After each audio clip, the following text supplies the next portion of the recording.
I am so excited to lead this conversation with two brilliant, wicked smart, passionate leaders of industry. So thank you both for being here. Thanks. So what I'd love to do is, let me start by asking you both to introduce yourself and your organization. And then there's some uniquenesses that really make you two stand out, I think, from just about everybody else out there in leadership that we'll drill down into a little bit, okay? Yeah. So Jennifer, would you mind introducing yourself Sure. to the group and a little bit about Net Plus Alliance? Good morning. Hi, everyone. I'm Jennifer Murphy. I'm the CEO and president of a company called Net Plus Alliance. We are a buying group for industrial and construction supplies distributors and manufacturers, and we're located outside of Buffalo, New York. Go Bills. There's a football team there? Oh, yeah. Oh, okay. The best team. Got it. I am a fifth generation, like Katie as well, so we have that in common. And the first woman president of that 5-generation company, which... Give it up, come on, right? Thank you. That's awesome. Yeah, thank you. It's really great. Net Plus, interestingly, started as a machine shop in the late 1800s and then grew into a full-line distribution business. My great-great-uncles incorporated it in 1931. My father then ran the company for several years, and he and my uncle made a decision to sell the business. And then he went on to be the executive director of ID1, which was the first industrial cooperative. And the members of that group made a decision to merge with Affiliated Distributors, which is another buying group, and became their industrial division. And then a few years later, when my dad was 60, he made a decision to write the business plan and start Net Plus Alliance. And I came into the business shortly thereafter in 2006, and the rest is history. Isn't that amazing? What a great story. Give her a hand for that story, would you? Thank you. I love it. And I am always intrigued whenever I hear and remember you telling me the story that your father started the business at the age of 60. Yeah. Right? I mean, we're never Yep. we're never too old to just step into our greatness, to our potential, what's out there, and your dad is just a great example of that, so thank you. Yeah, thank you. Katie, would you Yes. mind introducing yourself, First Supply, and to the group? Sure. Good morning, everyone. My name is Katie Paling Seymour. I'm the president and CEO of First Supply. We are an industrial distribution business in focusing on the plumbing, pipes, valves, and fittings, HVAC, waterworks, and building supply areas. Located in Madison, Wisconsin. We also happen to have a football team that's pretty good. Hosting drafts and all the things, and the historic Lambeau Field. Just pretty good. But anyhow, we are a fifth generation as well, as we mentioned. My family started the business, and I know we'll talk about it. I can't talk to Dirk without talking about innovation, but innovation really has been part of our DNA forever. We were customers of another distribution business. My great-great-grandfather was a well driller, and he couldn't buy the newfangled metal windmill products that he wanted to sell with his wells that he dug. And so he went on to found a distribution company and be the sole distributor of metal windmills in western Wisconsin, and ended up growing over time. We stretched today with 53 locations from Detroit to Kansas City. And really, I joined the business about 15 years ago. We have to work outside the business for 5 years before we come into it. So I started working with my father and my cousin-in-law, who is our CFO. And I know, again, we're going to talk about succession planning, but that's been an incredibly important part of our story as well. And I'm happy to sit here as the first female leader of our business as well, which is a lot of fun. So I will digress here. I was in Napa yesterday with the Plumbing American Supply Association, and there were some women in the room from the women in the industry there. And we're going to talk about that as well later.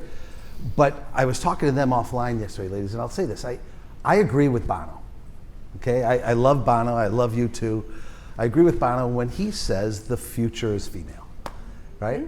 And here we are, right? Two individuals, two women that happen to be women, right? That are amazing leaders, leading their industries into the future. I am just eternally inspired by that and what you all are bringing to the industry and how you're going to, you and others are going to lead it into the future. So You're inspiring one old guy over here. All right, so thank you for that. Thank you. What you both have in common, among the things, is this 5th generation. Guys, 5th generation. What are the odds of that, right? I mean, I think the numbers say that only 2% of businesses ever make it past the 4th generation to the 5th generation. Right now, we've got 2. So, as the leaders of a 5th generation organization, what does that mean to you? What does it mean to you? Well, I mean, I will say that we probably get asked this question a lot. Yeah. And I will say, you have to go into that role. And Katie grew into her role just like I grew into my role. So you learn a lot about the business and the history of the company. And succession planning in any business, small or large, is decades in the making. I mean, you have generations prior to you who've really laid the groundwork for how that's going to proceed through the next leader of the company. My father and I are very close, but also very different. He is more of a financially minded person, and so the process of which he took me through the succession planning for our company was very precise. And so it happened over a 5-year period for us. And at the culmination of that, when you're standing there with your attorneys and your accountants, and you're holding stock certificates for a 140-year-old company that have your name on it, it's a pretty moving and very awakening experience, also very humbling. So there's really not any option to not succeed. Yeah. And now in the business today, it feels like that transition from him to me just happened. And interestingly, when we just had our strategic planning and meeting in December, a lot of the team were asking questions about succession and also, kind of hearing a lot of the speakers. Amir this morning even talking about it, how important it is to build succession into your companies, into every single role, and really know where people want to go and how and what they want to be doing in their jobs. So we are just starting to embark on this process of process documentation on all of our operations and procedures, really looking at what people are doing so that we can build an organizational format and roles for the future. Because the jobs that people are doing today are going to be very different. We've already heard a lot about AI, and I do feel like it will be transformative in our business and in our industry. I love it, thank you. And I love hearing that passion and that commitment that says, we have no other option but to do the right things. Exactly. And to succeed because of what we're carrying. Yeah. With us. It's really beautiful. Yeah. Katie, 5th generation, how about yourself? I think about it really similarly. We talk about being stewards of the asset that's been entrusted to us. And that perspective helps us reflect on the generations that came before us over 128 years. And helps us think about that we're not doing this for us or our children, but their grandchildren and their grandchildren's grandchildren. Stop. I gotta stop her there. Just listen to what she just said, right? And we were honored at We Supply America, sponsored us, and able to do this, go and tell these stories. And First Supply was one of our 32 companies that we featured. And I had a chance to sit down for 45 minutes on film. Go to WeSupplyAmerica.net, go to First Supply, and 45 minutes of Katie, and it's just brilliant. And Katie, you just brought back to me something that came out there. And you just talked about grandchildren and their children. And this is real for you, isn't it? That you're building not just for now and today, not even for the next but the next generation. Do I remember that right? Yeah. Absolutely. And it's fun for me. I have 3 young daughters, and I kind of see it happening before my eyes. Yeah. You don't realize when it's happening to you, the conversations that you're picking up around the dinner table, or the little things that get embedded into you about this business and that stewardship. But I see it happening for my daughters. I was walking down the street. My daughter's school, if you remember, is about a block away from my office. Yeah. So I walked over to pick her up, and I'm walking back, and she says, Mom, there's our business right there. That's our family business. I said, yeah, that is. And she said, and you work there. And someday I'm going to work there too because it's part of our family. And I was like, oh my gosh, I never said that to her. I never told her that. It just became part of her brain. Yeah. But the other thing that's really important, that there's my family's story, but you've also heard me talk about, we have 700 families that are part of our story, and we have many of those families who are multi-generational families. There's one family that has worked at First Supply for over 60% of the time we've been in business, 3 generations. And so I think about how their family has the same story, where that was embedded in their minds, sitting around the kitchen table about working at First Supply and what that meant to their grandfather and what that meant to their father, and now what it means for them and for their children. So it's really fun to see that story really expand as well. It's really cool, isn't it? You guys, what I really encourage you to do, we're going to have time for questions and the like, but I'd like to maybe even strike it a little bit different. As you're listening to this conversation, what are you inspired by? What are you hearing that inspires you, right? To look at your business, your role, hell, I'm going to say your life, right? And what inspires you that you'd like to drill into just a little bit more from these 2 individuals? And so maybe we'll have questions and you can share what inspires you as well as we keep going, okay? Sure. So thanks. So one of the other things that you both mentioned that I think is pretty cool is you both succeeded your fathers, and there are dynamics to that.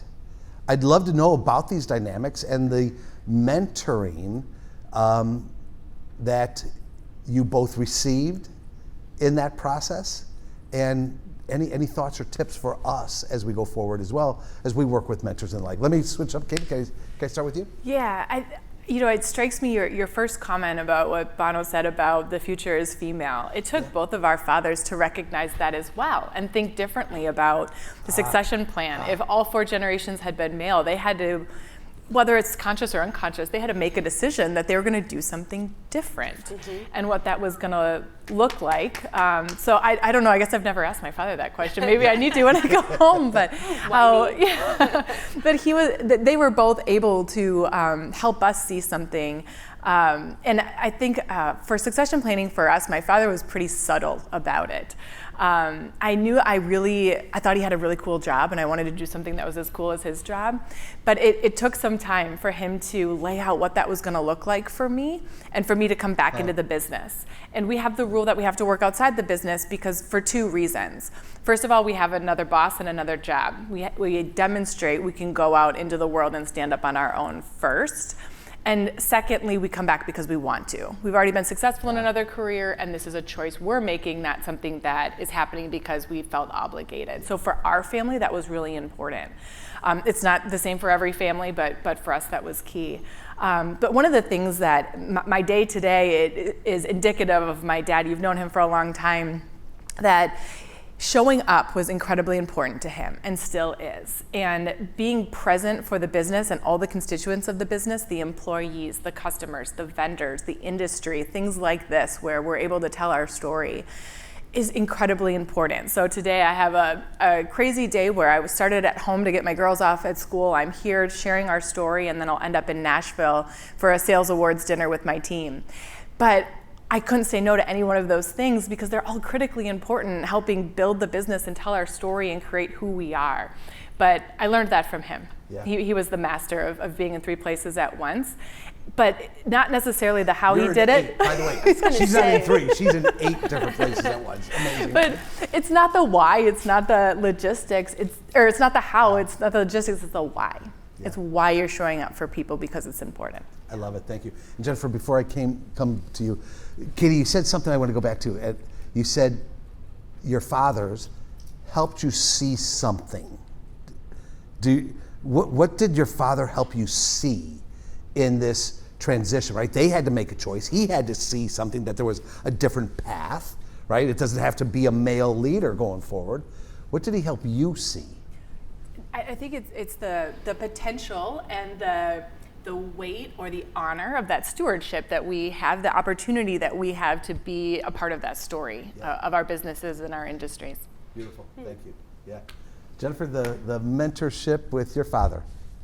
So I will say, I feel in a lot of family businesses, I think this is fairly typical.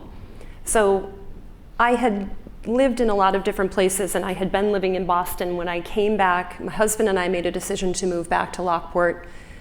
And around the time I started working in the business, my father had started NetPlus in 2002. So around 2006, he said to me, I really need help with my marketing work. That's what my whole background was in. And so, I built the website, I did a lot of the email campaigns and marketing and did a lot of that work. And then he said to me, I'm gonna have you run all the payroll now, and I want you to start sitting in some of these negotiations with suppliers. It's like, okay, My kids are getting older. At the time, my children were really young. So it's kind of balancing between working there and raising my children at the same time. So over time, I just kept getting more responsibilities until one day he was like, I'm going to go to Florida for the whole winter, and I'm going to make you in charge of all the operations and supplier negotiations. They're the keys. I was like, okay, I got it. So I think in some cases, it happens sort of naturally. In other cases, I think the parent does have an idea in their mind of what they're actually doing and how they're getting you into that position. And Amir said something this morning that I very much believe in, how I work with my team and my employees at work, and it's the same as how my father worked with me. And that is, he just let me do things the way that I wanted to do them. I mean, the company had not had a website, the company hadn't had any progressive marketing, and some of the other things that we did in terms of culture and staff and how we built strategic planning, those things really, he hadn't been doing them quite yet. The business was fairly new. So I think there is a lot to be said about being a parent or being a leader or a manager, where you are letting someone do things the way that they want to do them, whether they fail or not, and providing that guidance. But I will say the most important thing that he taught me, which I know also goes back, several generations in our business, is in this industry, in industrial and construction, it is a tiny, tiny industry. Yeah. And so he taught me from day one that you have to value relationships.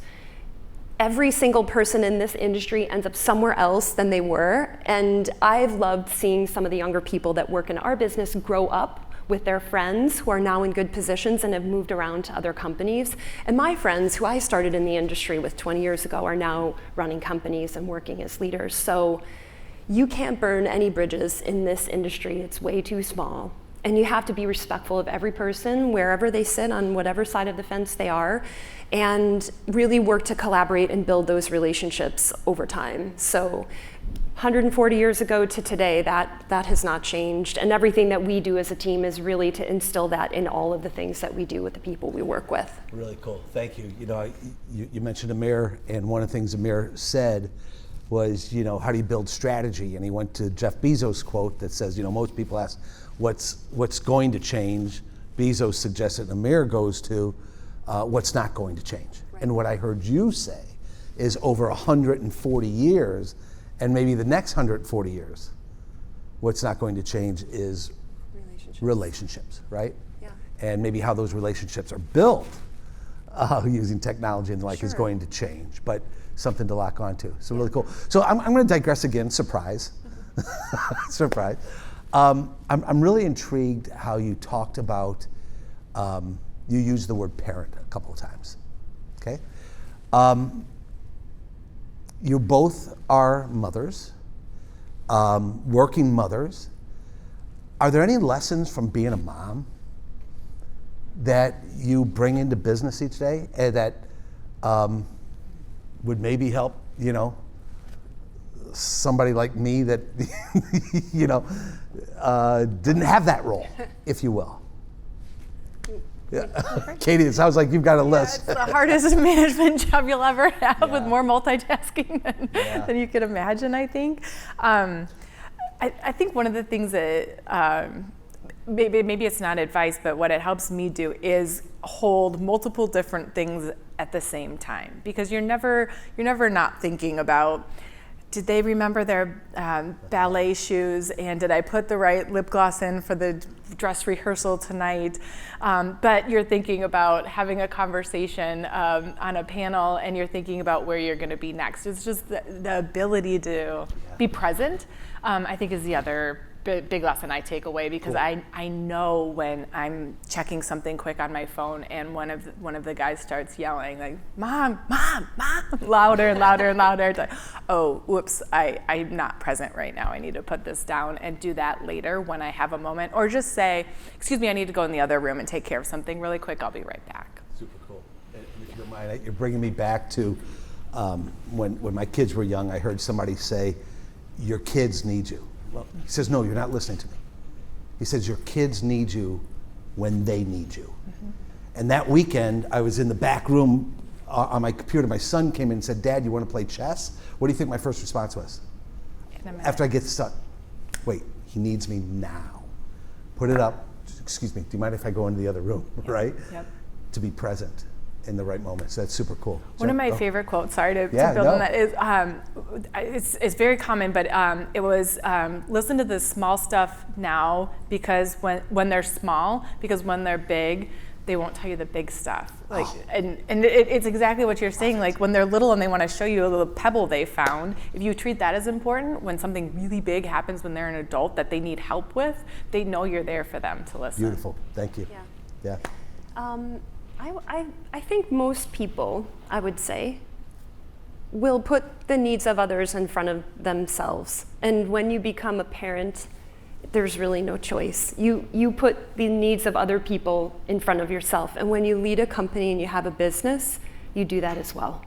And I run a group. So I run a buying group of approximately 400 distributor members throughout the US.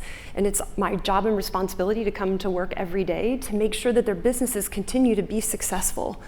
And so I know for a fact that my team, they put the members' needs ahead of their own. And I will say too that, like, I totally miss my kids being young, and they're adults now, and we do talk about the big things.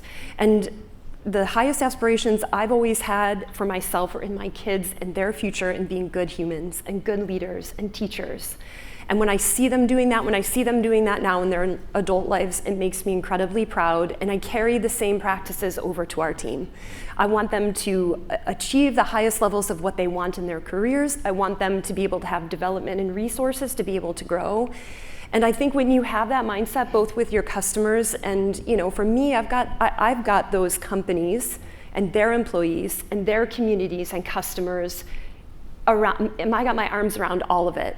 So it's imperative that we think first, for me to think first about my team, and for me to then make sure that they're thinking first about our membership.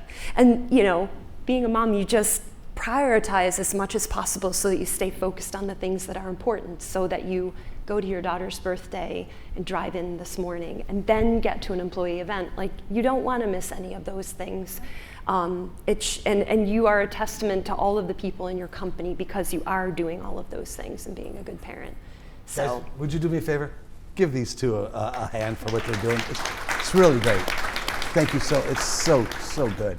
And it leads me to, as you both know, some of you know, over the last 4 years, we have been going across the country on the We Supply America tour, championing the noble calling of distribution. 32 documentary films. One of the films is First Supply. And as I said, when I left in year one, I had no idea in hell what I was doing. And I didn't know what I was going to find. I really didn't. And it exposed itself to me, the lessons as I went. And after 4 years, the different iterations, is I've come to the undeniable conclusion that those 400 businesses, that First Supply, that Net Plus Alliance, that the businesses in here truly are a force for good. Truly are a force for good. And I went out to champion the noble calling of distribution. And when you look at the word noble, noble comes from a Latin word, nocere, and nocere is defined as the one who is known. And you think about the Middle Ages, where that word came from, the one who is known, the castle up on the, right? The king up at the castle, right? So I add to that the ones who should be known. And I believe down to my core that your 400 members should be known. I believe down to my core that the First Supplies of the world should be known. Why? Because we don't have our society without what your company and your members do. So I truly believe that you all are this force for good. You really create the society in the way you do and the jobs that you spoke of. So I could go on, but I won't. It's not my job. So, but what does the term force for good mean to you in the context of business and what you do? Jennifer, do you mind? Well, like I just said, I mean, we come to work every day to help ensure that businesses are successful. Primarily within our group, they're independent distribution businesses and a lot of family businesses as well. So, you know, I have a very palpable experience of being a force for good when I have members who come up to me at our national meeting and they're in tears and they say to me, if I had not made the decision to join this group several years ago or whenever I joined, I wouldn't be here, my business wouldn't be here today. And every year I come to the national meeting, I feel inspired, I learn from other people, I learn from you. You're a good example of how we should be continuing to move forward and be progressive. So, you know, I'm lucky and I love what I do. I really love my work, truly. And so I think when you put your heart into your purpose and that purpose is meant to serve others and continue to support their growth, it all kind of comes together, so. When you put your heart into your purpose, mic drop right there, right? It all comes together. Beautiful. Katie? That is really incredible, and the buying groups, the associations, it's just it is what makes our industries go around. It's such a critical part of who we are, why we can do what we do.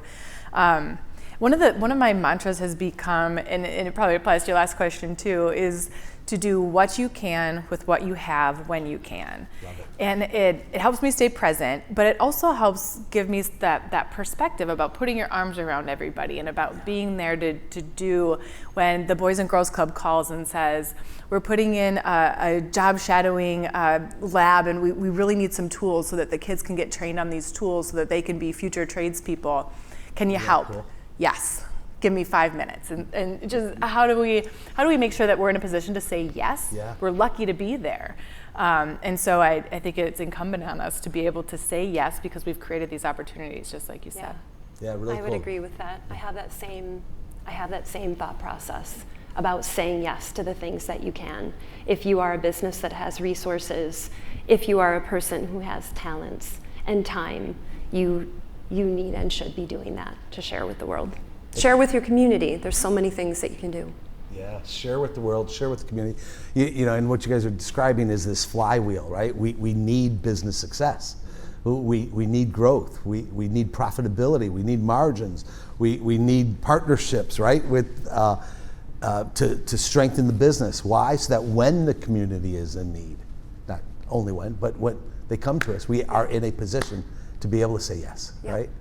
Yeah, super cool. Thanks. So speaking about a force for good, Jennifer, I understand that just recently ISA awarded you the Woman of Influence Award. Congratulations. Let's hear it for Jennifer. Can you tell us about that award and what you were honored for? Well, the Industrial Supply Association each year recognizes a woman who creates contributions for other women in the industry and championing them. There is a group in the Industrial Supply Association called Women in Industry. It was started out being called WISE. And the reason that the women created that group was because they wanted to give other women the opportunity to meet each other and have more connections as you go into a larger conference or convention. When you go into a conference or convention, and even when I'm just sitting here and I'm looking in this room and we're two women sitting on the stage, so I'm just gonna say thank you to all the men that are in the room. I really appreciate you being here. In the industry, you walk into pretty much anything and you are really like one of 100 males.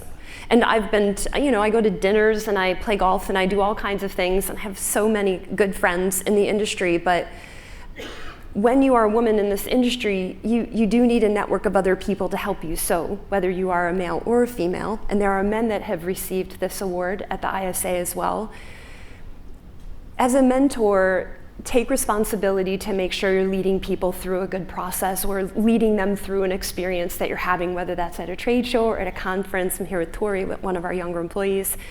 You have to set an example for them. So this conference did that, but then we carried it over to our own national meeting because there are a lot of women who travel by themselves or attend things by themselves. We wanted them to be able to walk into this smaller reception with other women, meet people, and then go into a larger reception and know that they could see or find someone, and to create other business connections for them as well that carried on beyond that. So whether that was the primary reason that I received the award, I give a lot of my time in our local community in business programs and at my daughter's all-girl high school where they have a business program as well. So anytime something comes my way in that regard, I try to give my time for it in order to really carry it forward. Another place where you say yes. I love it. Let's Yeah. give her a hand for that, would you please? Oh, yeah, just thank really beautiful, really beautiful. And I mentioned earlier, I met 3 women yesterday in Napa who were down in Miami last year at the American Supply Association's Elevate conference. 450 women coming together from the plumbing industry. It's amazing. I mean, I just following it, the stories on LinkedIn, I want to go run, you know? But that whole women in industry division of American Supply Association was started by Katie Paling over here. Give her a round of applause for that. Along with Ashley Martin with NIBCO. Could you tell us that story, please? Really similar to the story Yeah. you just told, honestly. We were here in Chicago and we were at a meeting for young people, and we said, you know, we were both coming from outside the industry into their 5th generation family business as well. Coming into our businesses and saying, you know, we should have a group where women can promote each other and meet each other and really grow the attractiveness for women in our businesses. As we were sitting around tables in leadership, Ashley took over for her dad last year.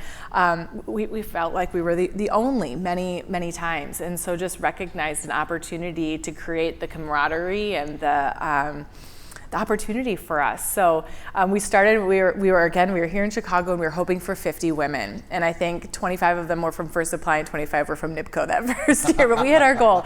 And now we have to turn people away. I mean, just the need was there. We happened to be in the right place at the right time to say yes and stand up and say, let's do this. We recognized that we had fathers who would support us and businesses who would support us.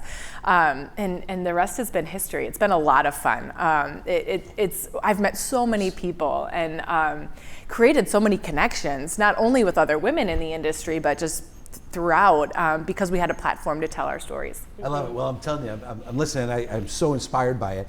You know, Jennifer, you talked about, you know, walking into a room with 100 males. You're 1 in 100. I want to go into those rooms to be one because it's amazing what you all are doing.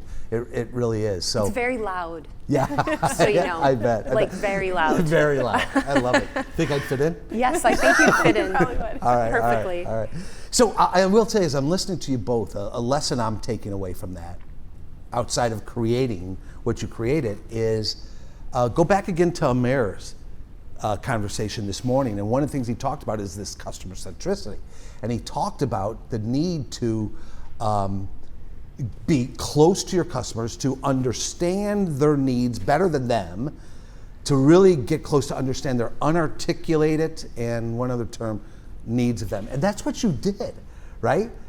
Nobody said, I need this thing started, but you both said, you know what, there's a need out there, and we have the ability to innovate and to create something that didn't exist before. And I think that's something that every one of us in the room can take back to whatever role we have, is that there are problems, there are needs internally and externally in your organizations, and these are great examples of seeing it and acting to build and create value that didn't exist. So thanks for those examples. Really, really super cool. Okay, so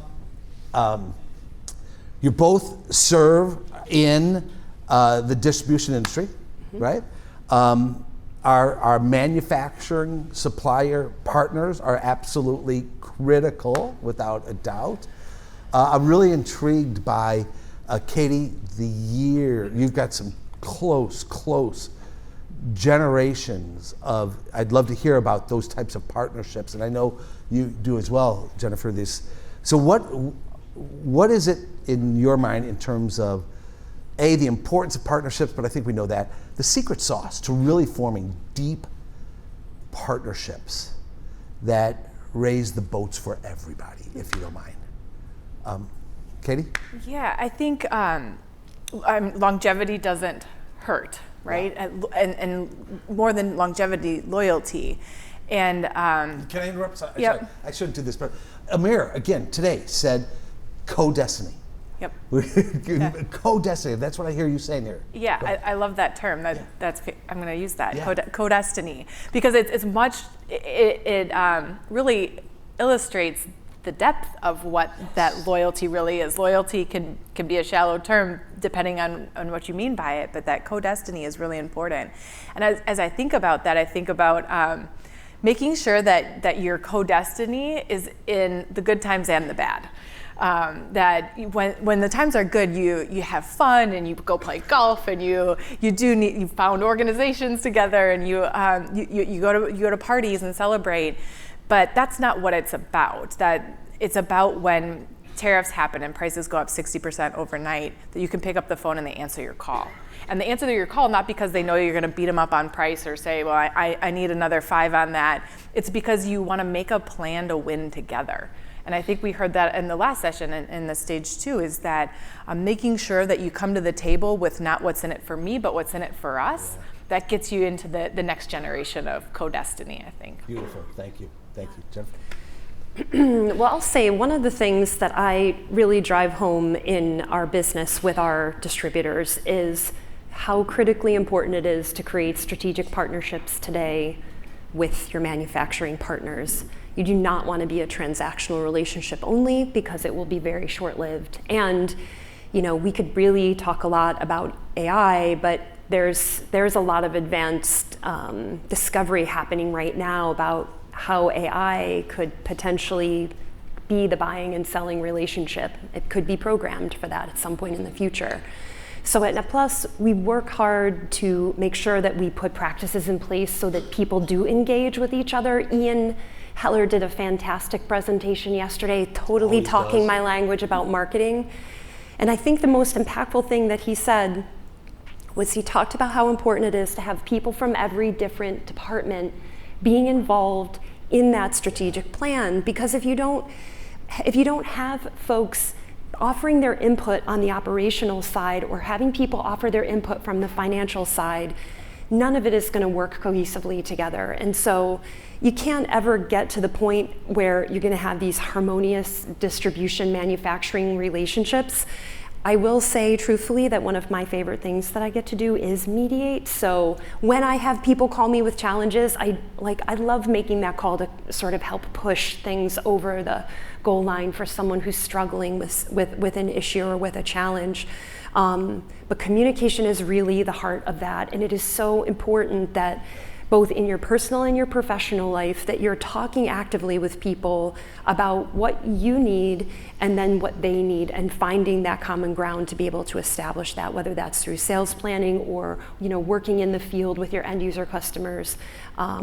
We do a lot to really help try to teach people about those things and then help them execute them through planned programs that we have and offer as well. Yeah, I love it. Thank you. And I know how important that strategic conversation is that you foster between them. And I love the term that you just used, strategic listening? No, active listening. That's what I'm going to take from here. So thank you. Yeah. Hey, y'all, what do you think of these two right now? Huh? Great stuff. Have you found a bit of inspiration in something? Would you all do me a favor? Okay, get in your mind right now. What has inspired you? What have you heard that has inspired you? Raise your hand if you've got something in your mind right now relative to what has inspired you. Can I ask, sir, what's inspired you so far? The understanding of service leadership. Service leadership? Overall, not just leaders who lead families, leaders who lead local communities, and business communities, but the idea of leadership as a service. Right? It's about the greater good and building those connections to make everyone better. Beautiful, thanks. Thank you. So leadership as a service. When you heard that, what goes through your mind, ladies? It makes me happy. I mean, I think, you know, service dead or not? I will say that when I go somewhere and someone gives me great service, when someone hands me my coffee and is smiling at me and saying like, have a great day, like it fills your heart. You're so happy when you are getting great service. We all probably fly and travel a lot, so I think service is so important in everything that you do. It is the difference maker, and that's something that our team delivers on a day-to-day basis as well. Love it. Sets us apart. Thank you. You had your hand up. Yeah. What's inspired you? So the one thing that I could say with these two leaders is Yeah. their wisdom to understand from the past and learn from the history, but also have the foresight to really hone in on what the future looks like. Love that. And what change could really look like within their membership base, within their customer base, and their organization. It's really inspiring. Love that. Thank you. And if you didn't hear that in the back, I'll sum it up. What he said was how both of these leaders honor the past, but use that to inform the future going forward. Katie, when you heard that, what's going through your mind? I'm honored to hear that, because I think it is something I would venture to speak for you, but I think we strive for that. That's an important part of who we are. So the fact we've been able to convey that well today is kind of humbling. An honor. Yeah. I love it. agree. It's beautiful. Thank you for sharing. All right, so we got time for a couple of questions. Does anybody have a question or two for Katie or Jennifer? Let me see. Show of hands. We've got somebody else. We got two. So if you don't mind, let's come on up here, and then we'll come back here if you don't mind. All right. Yeah. Oh, me first. Yeah, sorry. please. Yes, please. First of all, I was in Miami a couple weeks ago, and I want to just say thank you for showing up then and today. It makes a huge difference. And I'm not part of the succession family that we work for, but we're moving into the 4th generation of a family-owned and operated business. And to see other families that are still being successful is inspiring. And I think one thing that is a key difference that I'm hearing with you guys is relationships. How do you, I don't want to say set the boundary, but how do you get somebody on the boat to build relationships who's not a relationship-focused mind, but has been there a very long time? We'll cut that out of the video, by the way, when I it goes appreciate public. All that, right, yes. just Thank you. And cut that out of I your get it. brain. Ladies, any thoughts on that? Do you want to answer that first? You're saying a person in your organization is not a relationship-focused person in your Might be organization. more transactional. Okay. Yeah. Do you want to go first, or you go? I think the biggest part would just be seeking to understand of why the relationship isn't important to them, because there must be a reason. Maybe it's they don't want to spend the time, or they don't find value in it, and then seeking to change their experience from the standpoint of, well, this has been an opportunity where we've had this relationship and this is how it's helped us, or I've taken the time to build this and this is the outcome. Because if they really have that deep-seated feeling, perhaps it's because they haven't found value in the past, and there's an opportunity to create it. Yeah, you just answered it. There are people who are, Katie came into her business with a tax and finance background. I came into my business with a marketing background. When you work with different people who have different backgrounds, male and female, and also who, just are different generations as well. And life experiences. We did a communication exercise within our small company, and it was really enlightening about how people wanted to be communicated to. And so I would say, based on how you're describing the person, and Katie's advice was spot on, is it sounds that they are maybe very numbers driven, and if that's the case, then you've really got to come to them with the data and information that's needed to say this makes a big impact overall on the growth of the company. Because I can say hands down that the relationships that we build and how my team fosters that service is the key to our success.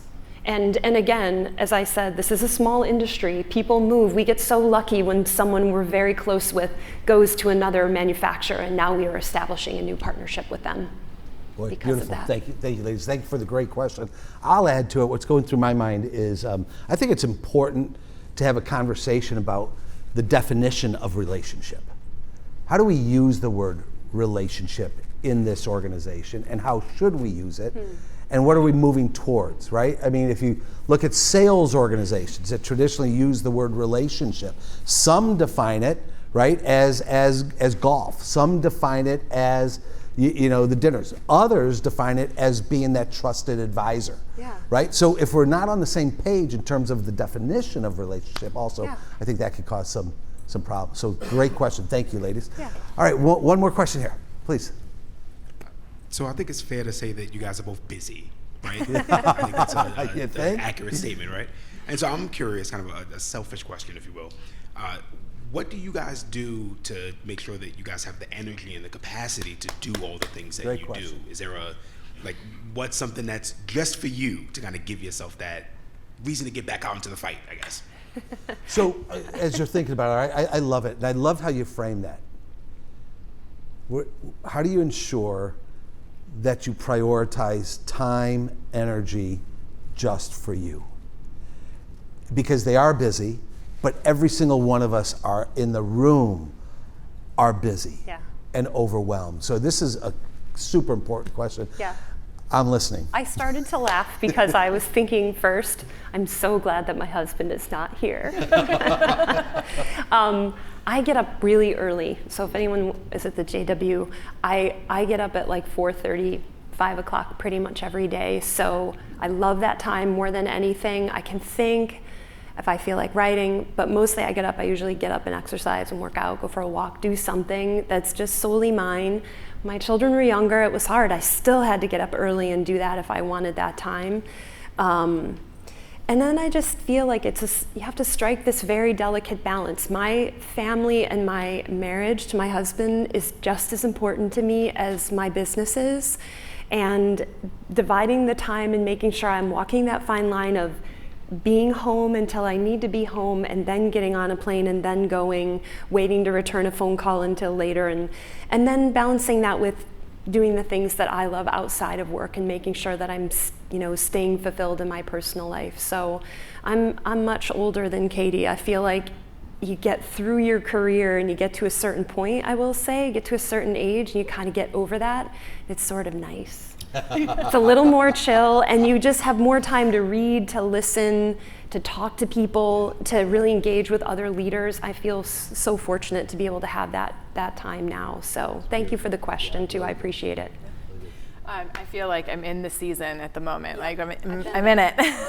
But I very much look at it like a season. So I try to absorb everything out of it as I can. I know my daughter turned 6 yesterday, and there's only a certain amount of time that she is going to want to have the biggest birthday party of her entire life and want me to be part of it. So I will do everything I can to make it as amazing as possible in this moment that I have, because in 10 years, she's not even going to want to see me at it. So, and that's okay. That will be another season. And so it's taking time this season. But I know it's really trendy at the moment, but that connection between mind and wellness and performance, I think, is really important. A lot of my family is in athletics and sports, and the ability to perform well on that, I think, is really critically important. To take care of yourself and have the time to exercise. I too wake up early because it's the only time before my kids wake up that I have time to do anything. But I find I'm that much ready to rejoin the fight. I love how you said that. When I take the time to do that, and it clears my mind and makes me feel better and makes me sharper and better to be there for my team and for my family and for myself. It's beautiful. Yeah, really beautiful, right? Triangle, mind, wellness, and performance, right? And they're all tied together. I'll tell you a term that I believe is important with what you both said is the simple term, start with me. Start with me. Society tells us that we've got to put ourselves last, right? The narrative is you have to subordinate yourself to something greater than you. I personally believe there's nothing greater than you, yourself, right? Because if you don't get up and work out, right? If you don't take care of yourself, right? You don't have that energy to bring to your husband or to bring to your Yeah. children. So I think to give us permission to say, start with me, is very, very important these days. So, ladies, I'm about ready to ask for I'm out of time, but I'm gonna do something I've never done before. Is that a surprise? So, Katie, one of the individuals we interviewed on film, you'll recall, is Jose, right? Will you just get him in mind for a second, okay? And Jennifer, right here in the front row, is Tori, right? One of these young leaders you said in your team. I'm going to try it, okay? When you see Tori, this team member at NetPlus, what do you see? Oh, well, Tori is the brightest light in our office. I will say that her energy and her energy and light comes in every single day. She sits very close to my office and she shines that light on everyone that she works with. She's also eager to learn. That is one of the most important qualities in people that I like to be working with every day.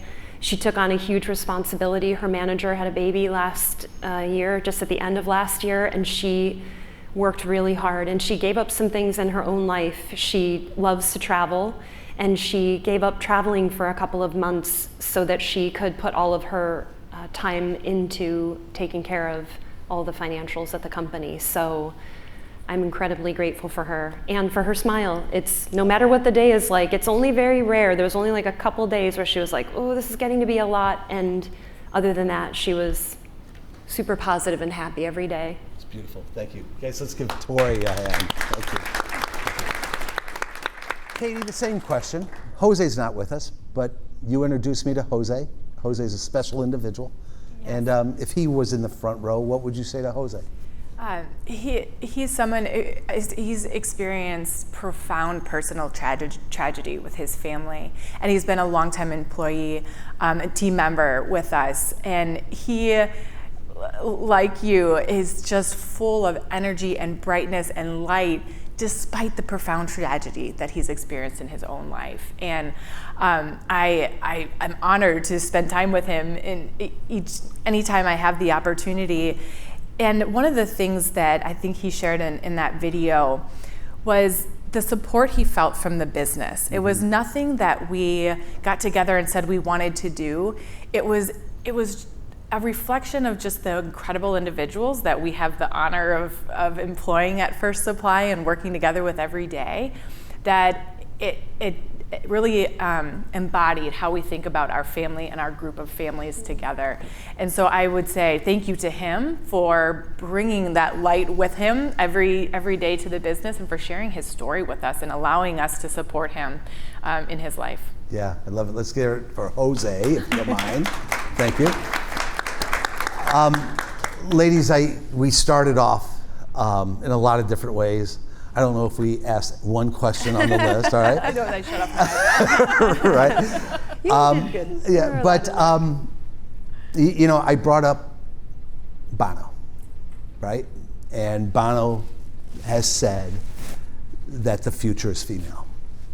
I also believe that the future is human. We're talking a lot about AI and processes and systems and technologies, all that's important. And when I look at the two of you, when I look at your connection with Tori, how many employees do you have? 700. 700 employees, and her connection with one individual, Jose. That, to me, ladies, is one of the reasons we do what we do. And there are not two better individuals that I would not want to learn from, or however I said that I do want to learn from. So, would you do me a favor? Guys, stand up for me, would you? Would you give these two ladies an amazing round of applause? Ladies, thank you. Thank you. Thank you. Guys, thanks. Group hug, okay? Group hug. Ladies, thanks so very much. Thank you. Amazing. Thanks. Thank you, guys. Okay. Okay. Thanks, you guys.